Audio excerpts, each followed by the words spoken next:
Interesting thing to me about mass deception is that, it requires no courage. It requires really no effort because all of the cliches, all the little canned rebuttals, everything has been worked out in advance for you. All you have to do is repeat the phrases that you've been taught to say. That's it. Just turn on nightly news, turn on Stephen Colbert, turn on the Discovery Channel, turn on National Geographic, and hear what they have to say about it. See what Stephen Hawking had to say about it, and just memorize a few little choice phrases, maybe a few concepts. If you're among the top 20% of the general population, you advance yourself past canned phrases, and you actually start to endeavor to assume for your, as your own, their ideas. So you understand their ideas, and you learn to put their ideas into your own words. Nevertheless, it's canned because it's canned ideas. You're just refabricating, their ideas, and it's the popular thing, it's the populist thing, it's the thing of this age that everybody in the general public has put their stamp of approval on. So there's no courage required. There's no originality. There's no really any effort unless you're in that, like I said, you're in that top 20%, and then it's more or less nominal effort. It's less effort than standing up. Now, the thing of it is that if you're standing against a million people, that doesn't guarantee that you're going to be right. I mean, the reason it takes courage is for a couple of reasons. Number one is you're facing a million people instead of standing a million people. And number two is you could be standing against a million people and in the end of it all be shown to be wrong. That is always a possibility. I mean, always. It doesn't matter who you are. It doesn't matter on which side of the issue. You could be wrong on the popular side, on the unpopular side. You could be wrong if you're with the million. You could be wrong if you're against the million. But the point is that there's no courage required over here, because even if you're all wrong, you're in this great mass, faceless mass of people. Well, you will never be the one who is pigeonholed. You'll never be the one fingered for being wrong about the issue, because, like I said, there's a million other people.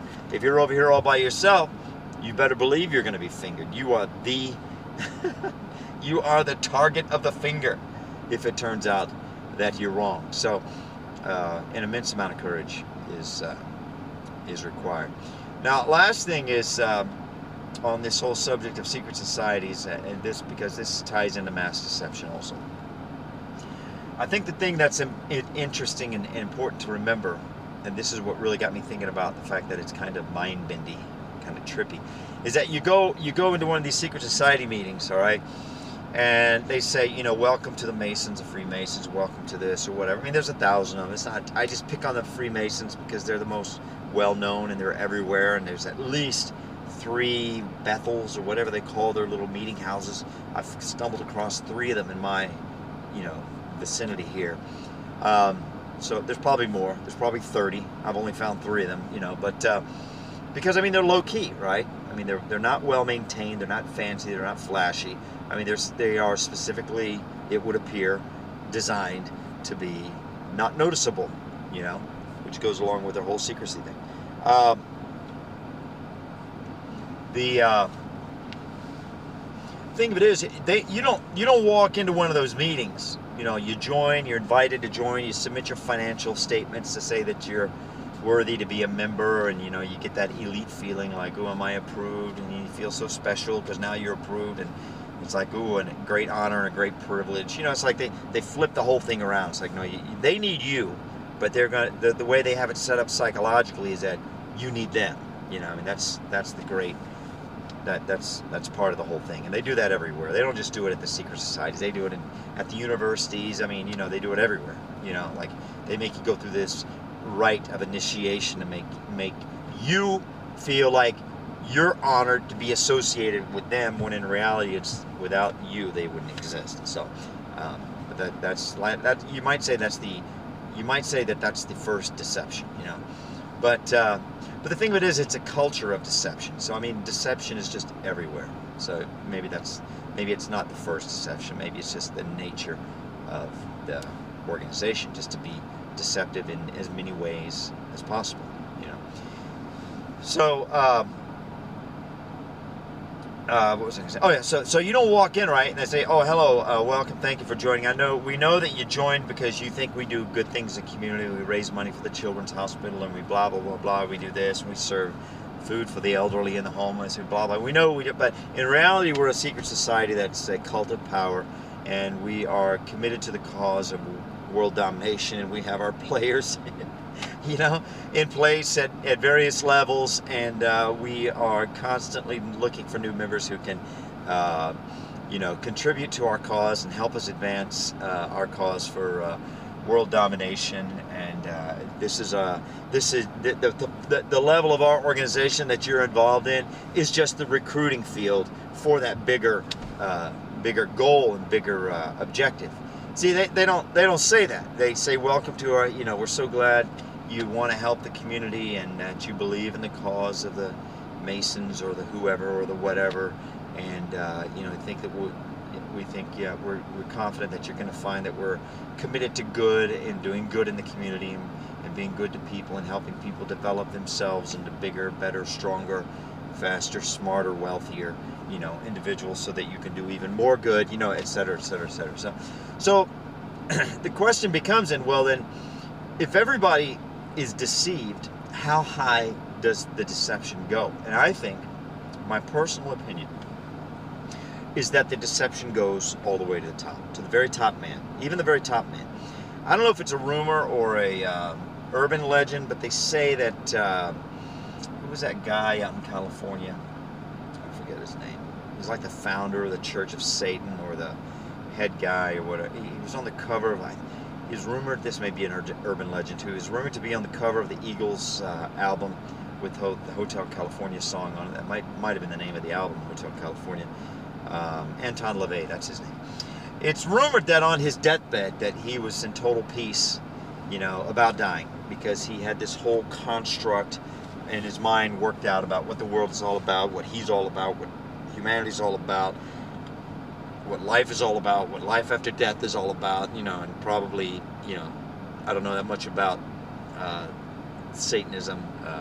Supposedly Chelsea Clinton knows a lot more about it than we do, because she gives shout outs to the Church of Satan on her Twitter feed and stuff like that. But supposedly they basically believe that we live in a consciousless universe that couldn't care less about our existence.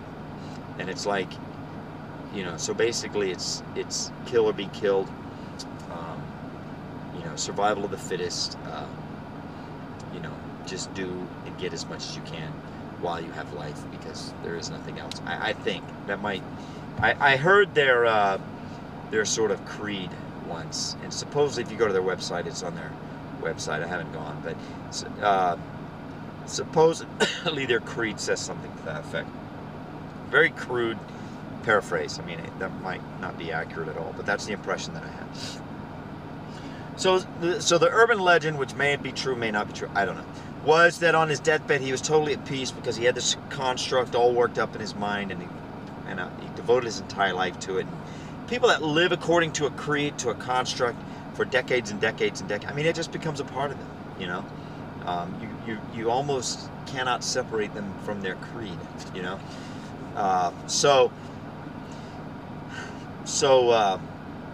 But at the last minute, it was just pure, like right before he died, it was just pure, untainted terror. Because, again, according to the urban legend, he had a prelude or a preview of the fact that, wait a minute, there is something after death. And I picked the wrong one, and this is not going to be pretty, So that's basically how the urban legend goes. So anyway, the point is that whether that whole thing is true or not, the point is that up to the last man, they're all deceived, and so deception is their creed. They live by deception. They live according to deception. If they were to give up their deception, they would basically just have to sit in their kitchen and stare out into space for a week or so just to reset everything. I mean, they would not, they would not they wouldn't even know what the point of existence of life is, you know, potentially, theoretically, you know. So to me, that's pretty trippy. That's pretty mind-bending. It's like, wow. It's like, no, it's, at least for me, one of the reasons sometimes I argue with people so vociferously is there's like this impulse in me that says, oh, if I just talk to them and explain to them what, you know, and try to work it out and do, okay, so maybe I can't explain it, but maybe we can work it out together and we can agree on some basic things and build on that, you know, then we can get somewhere. But you find out that, man, no, that's not how it works at all. That's not how it works. It has nothing to do with truth. It has nothing to do with lie. It has nothing to do with truth and lies, and it has to do with will, and it has to do with the fact that they are like genuinely deceived. It's not that they are misunderstanding. There's not an intellectual problem. There is something else. There's like a deception problem at a level that you will never in a million years be able to access through reasoned dialogue. I mean, it's like a parallel universe, you know. So I mean, I think that this has ended on a very weird note.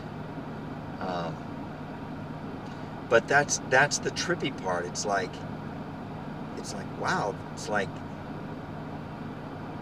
the liars don't even know that they're lying, and when they lie, they don't know that they're lying. And when they, not only do they not know, they actually think they're telling the truth.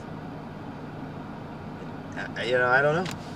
I mean, but then I have to, you know, I have to take a step back and say, well, wait a minute, maybe I'm the one that's wrong, and being wrong is just another way of saying lying. But I think that I'm telling the truth, but I'm not. But I think that I am. You see what I mean? It's trippy. You know?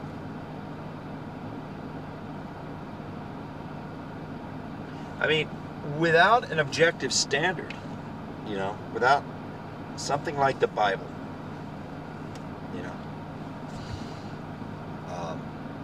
a book that was written by 49 different people, I think, somewhere it's upwards of 40 different people, who lived 1,500 years apart, spoke 3 different languages, came from 3 different continents, you know, spanned the socioeconomic spectrum from fugitive to king, fisherman and doctor and lawyer, you know, and basically wrote things that were intricately and intimately reflective and consistent among them, among their various writings. You know, I don't think there's any hope, you know, for somebody like me, or for anybody for that matter, to have any hope of distinguishing between what's truth and what's lie. I mean, we have the scientific standard, but they all the time, constantly, all day long, they say things and do things that violate the scientific method. Did I say scientific standard? I meant to say scientific method. We have the scientific method. They do things all day long, but they say that it's science. It's like, wait, you can't apply scientific method to things that happened a million years ago. Yeah, but blah, blah, blah. I mean, they say it all the time, but then they just turn around and say, they give you some sophistry to make it sound like it's consistent with the scientific method. It's like, well, no, there's no way that it possibly could be. You know what I'm saying? I mean, there's nothing in the world that has anything that resembles an objective standard. I mean, the people that scream about objective standards are the least objective people in the world. It's like the racists are the biggest racists are the people who go around screaming about racist all the time. You know, the most insensitive people are the people who run around screaming about how important it is to be sensitive. I mean, it's just trippy, man. It's just trippy. That's all it is. And you know, if there is a God, and somebody would say, well, why don't you communicate with them and tell them what's right and what's wrong? You know, why don't you give them a book? Right? I mean, and you were God, and you're like, well, I did give them a book. You know? But they say the book is no